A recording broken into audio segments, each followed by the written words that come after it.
Olá, seguidores do Podtech, sejam mais uma vez bem-vindos a um episódio aqui do canal que é promovido pelo Instituto Federal de Educação, Ciência e Tecnologia de Rondônia.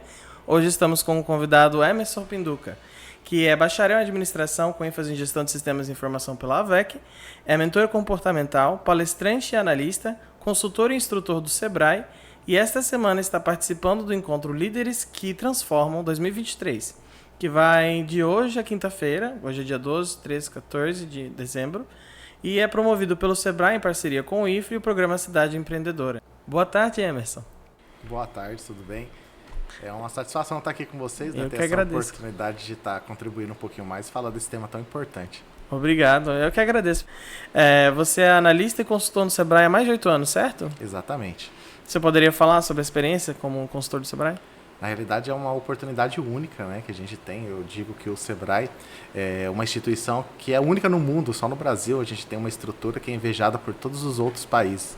É uma oportunidade que o empreendedor ou aquele que tem vontade de ter o próprio negócio, ele tem a oportunidade de ter todo o apoio, desde a abertura, desde a orientação de pensar o seu determinado empreendimento, até quando ele colocou em prática toda a jornada de ser empreendedor, que a gente sabe que não é uma jornada fácil, a gente está ali fazendo esse apoio. O Sebrae, não sei se vocês têm a noção, eles pegam lá do primeiro ano do ensino fundamental, tem um programa chamado JEP, que é Jovens Empreendedores Primeiros Passos, e também tem metodologias para poder apoiar no nível superior. Então, o Sebrae ele é transversal, desde a criança que ainda não desenvolveu os comportamentos, mas ela pode passar a perceber, até o empresário que já está ali constituído e precisa de todo o apoio, desde adequação, inovação, todo o processo que faz com que ele seja competitivo e sustentável no ambiente de negócio.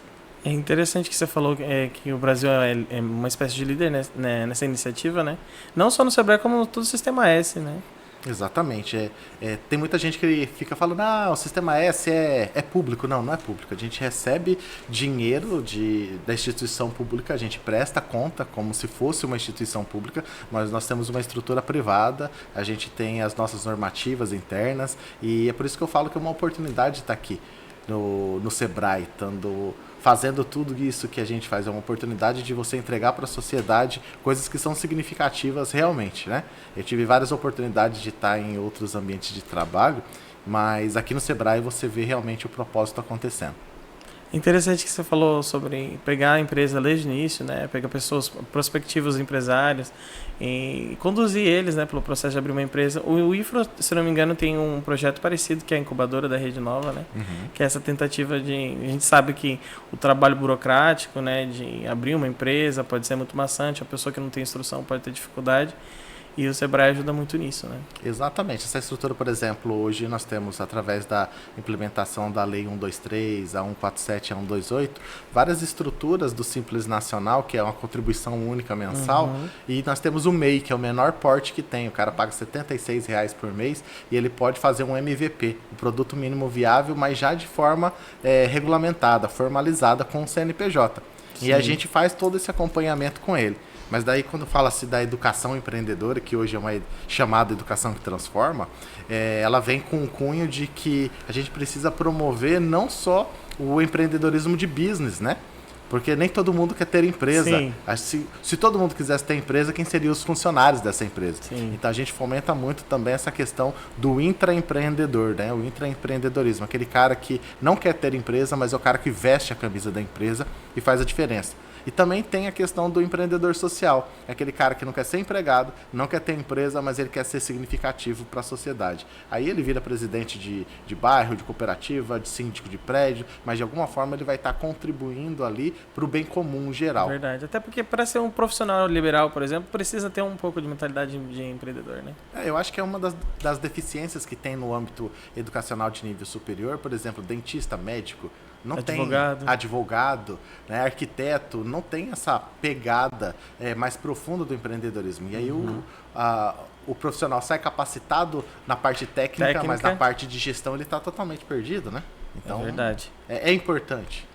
E sobre o evento Líderes que Transformam, você poderia falar sobre esse evento? Sim, Líderes que Transformam é justamente uma roupagem criada para poder proporcionar um ambiente de conexão entre pessoas que fazem coisas diferentes. Os líderes que transformam são representatividades de cada região do estado de Rondônia, que fazem coisas que são significativas, mas não têm a oportunidade de compartilhar isso no dia a dia com outras pessoas. Então, esses 3 dias vai ser um ambiente pautado nessa partilha de conhecimento, criação de rede de contatos. A gente vai fazer com que realmente as pessoas vejam oportunidades ou vejam problemas por pontos de vista diferentes. Porque às vezes você está olhando todos os dias para um determinado problema, enquanto o outro está do outro lado falando, cara, isso é uma oportunidade. Então a gente está inclusive trazendo um prefeito lá de Alagoas que ele radicalizou a parte agro-sustentável, não quebrando regras, mas fazendo se perceber que era necessário criar novas regras. Isso que é legal, né? É aquela determinada análise de isso aqui é bom para um, é para poucos ou é para todo mundo. Se é bom para todo mundo, então a gente precisa mudar essa estrutura, né? E você falou muito sobre como alguns profissionais acabam saindo um pouco deficitários, né, na parte empreendedora. Então, como é que você vê essa importância de estar falando de estar organizando um evento dentro do meio acadêmico? É porque assim, quando a gente para poder pensar que todo mundo quer mudar o mundo, né? Todo mundo tem aquela percepção, não, eu vou ser referência, eu vou mudar o mundo. Ou mesmo que minimamente. Exatamente. Né? Mas a gente consegue fazer esse primeiro movimento em si, né? Que é mudar o mundo, mude primeiro a si, né? Faça você os primeiros movimentos da mudança do mundo que você quer. Então, quando você fala dessa determinada temática de mudar o mundo, de ser significativo, a palavra liderança tem um pré antes, né? Autoliderança, autogestão. Então, falar de liderança, ela é importante. Falar dentro desse cunho de autorresponsabilidade, disciplina, comprometimento, eficiência no que se faz, ela é primordial para qualquer tipo de acadêmico que queira um sucesso. Se a gente parar de forma geral, no meio acadêmico, o que mais se encontra, por exemplo, nas redes sociais do pessoal que está na academia? LinkedIn, você fala? Não, Instagram, Facebook, o que mais se posta? Se posta coisas do conteúdo que está aprendendo no âmbito universitário ou mais do dia a dia de festa? Geralmente mais do dia a dia mesmo. Exatamente. E aí, o que você quer que as pessoas tenham percepção? Hoje o seu currículo primário é o quê? É aquilo que você coloca nas redes sociais. Então a gente tem que estar conectado. Então um ambiente desse é um ambiente de reflexão para que você veja sobre comportamento. Que não é conhecimento técnico, é como você utiliza o pouco que você tem. É o tal do chá, né? Conhecimento, habilidade e atitude. Às vezes eu adquiro conhecimento, mas eu só vou adquirir a habilidade se eu tiver a atitude de fazer as coisas acontecerem, colocar isso em prática. Normalmente você tem medo, né? Então, nesse ambiente de vivência, você vai ver que tem um monte de gente que tem resultado porque não tem medo. Então, isso é legal. E se você se empodera, enquanto ainda acadêmico, de que eu posso ter uma oportunidade. E o IFRO é uma instituição que permite muito que os universitários vivam a experiência aqui dentro do que deve ser feito. Então, aqui é o local da prototipagem, aqui é o local de fazer isso. Então, as experiências iniciam aqui para que a gente cometa menos erros lá no ambiente que é a produção, né, da sociedade. Vocês também promovem esse evento em outros campi? Sim, esse é o segundo evento que acontece, né? E nós temos outras temáticas, com outros nomes, mas com abordagens que são similares a essa, justamente para poder trazer com vertentes e visões diferentes a importância dessa determinada jornada. Você poderia falar um pouco sobre quais temas vão ser tratados durante essa semana? O nome de alguns palestrantes?